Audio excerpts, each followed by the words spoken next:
Colleagues, I have two goals today in presenting this bill. First, it's to educate, perhaps many of you, about the uniqueness of black hair and the uniqueness of our texture, and it's to challenge some common held myths about what constitutes professionalism in the workplace. We're going to do that today through our bill, SB 188, the Crown Act, which we hope will create a respectful and open workplace for natural hair. In December of 2018, a 16-year-old young man had his locks violently cut by an official in the middle of a wrestling tournament. Hundreds of thousands of people, and I expect many of us in this very room, watched that video footage. It's visceral, emotional, and devastating for the young man and all who witnessed it.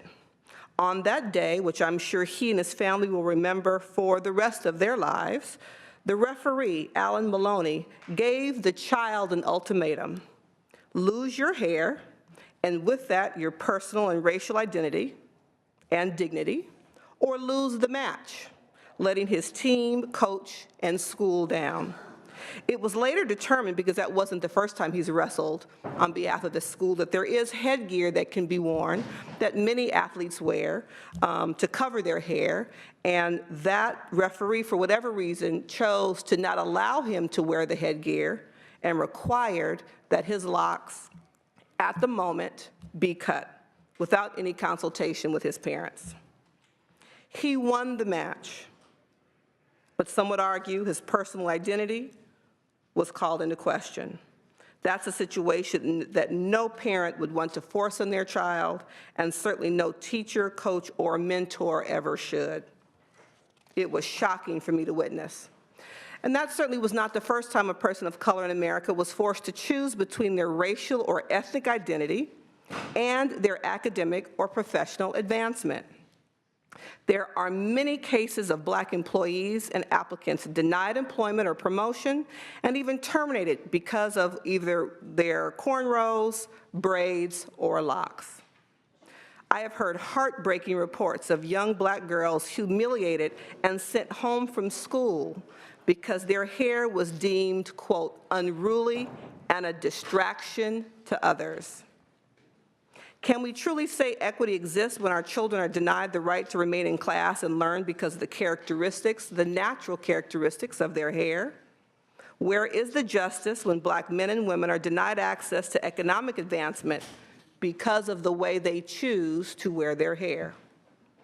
Eurocentric standards of beauty have held the underpinnings of American culture since the founding of our society, determining and informing what was acceptable and attractive in the media, academic settings, and at work. So the purpose of SB 188 is to collectively define and protect what we're calling protective hairstyles, braids, locks, or twists, because we should have the right to wear our hair as we choose.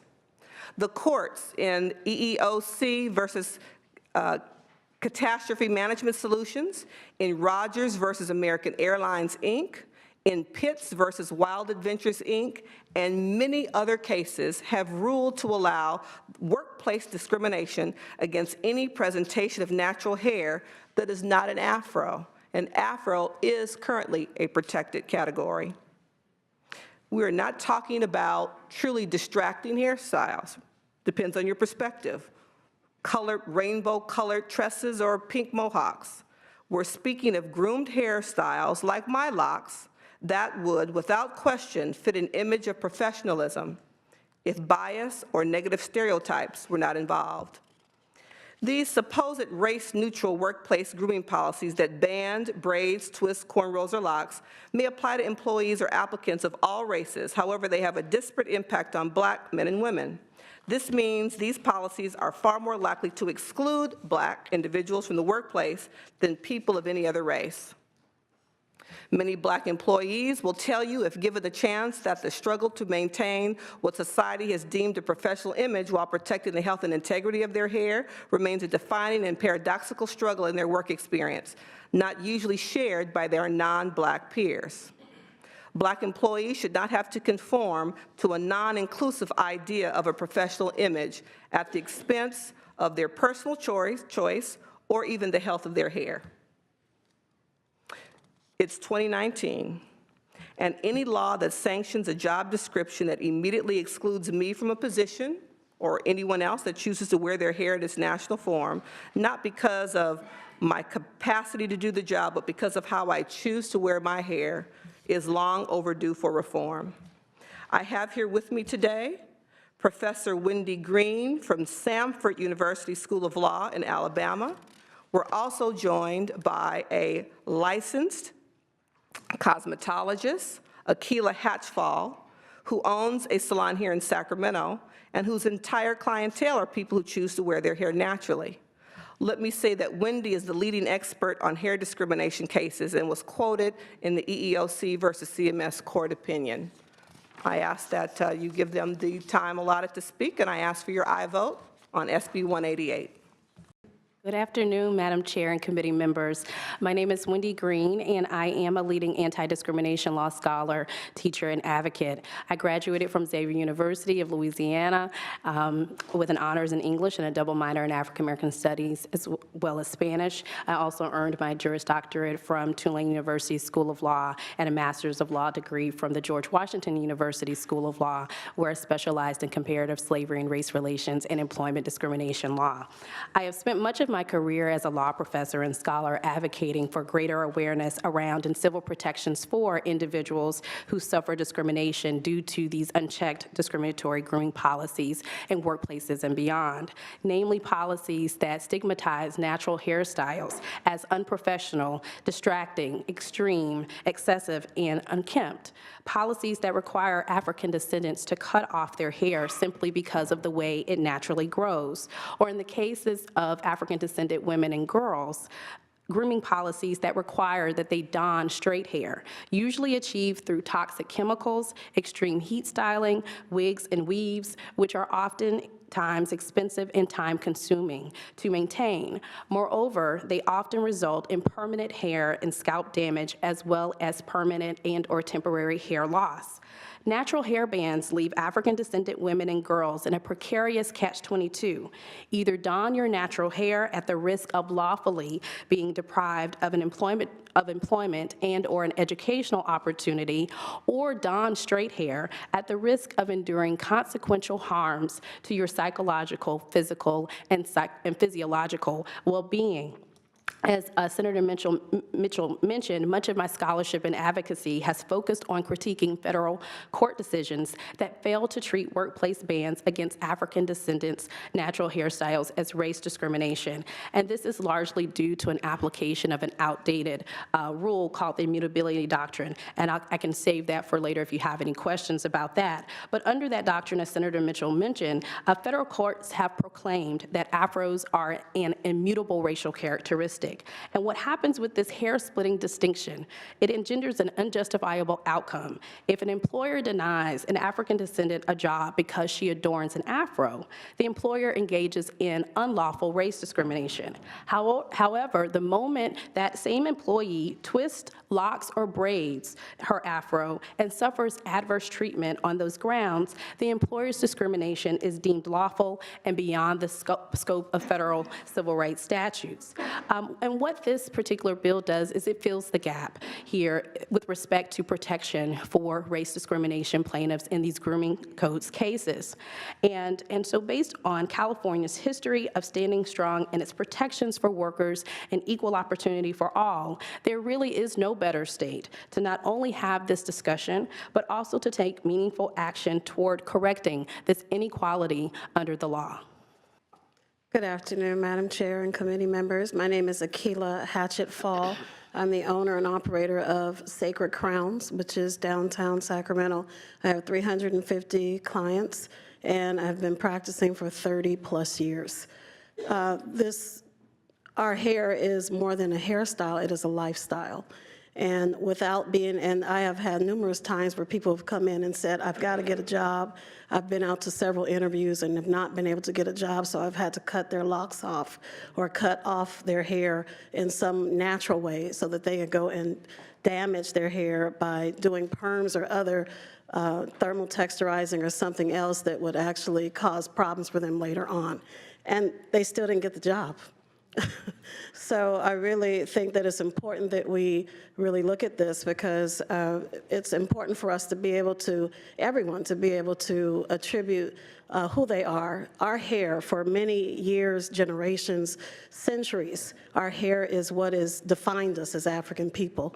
And that is, wearing our hair is more than a hairstyle. It actually denotes who we are in Africa. It denoted what tribes we're from.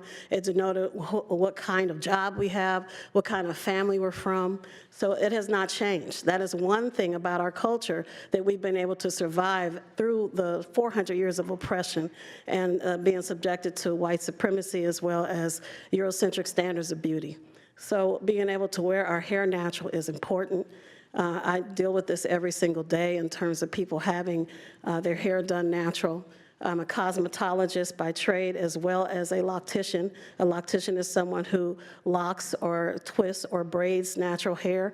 And it's wonderful for people. It's more than when they come in and get their hair locked, they not only worry about, they not only look at what their hair is going to do naturally, but it ends up internally, it turns on something in them.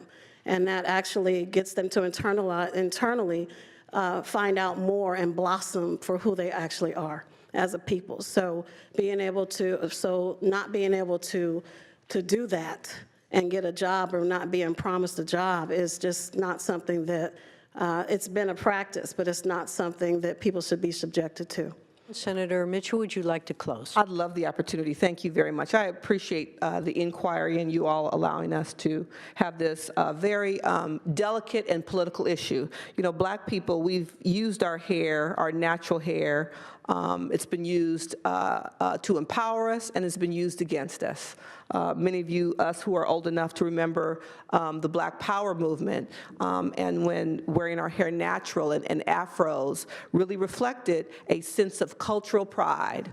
And I would argue that in modern times, wearing our hair in its natural state, in locks, in twists, in braids, is once again both a political and a personal statement. A personal statement that I chose for myself when I turned 40, and a personal statement that I continue to maintain even after I entered the public domain as a candidate for public office.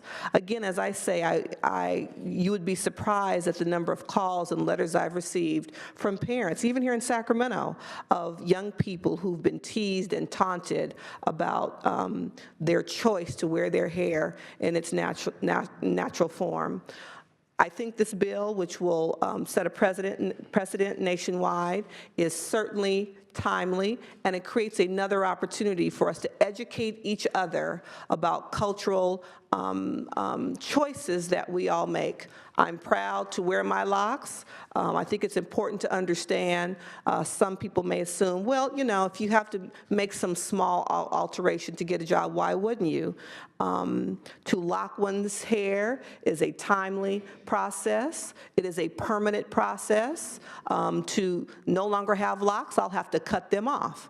And so I think it's really important that people are educated based on the facts, and we certainly hope are in a position as a society to fully embrace the complexities and diversities of all people who constitute the workplace, and would accept my personal choice of how to wear my hair and my understanding of what constitutes professionalism in the workplace as the standard that should be met. And so with that, we ask for you to support SB 188.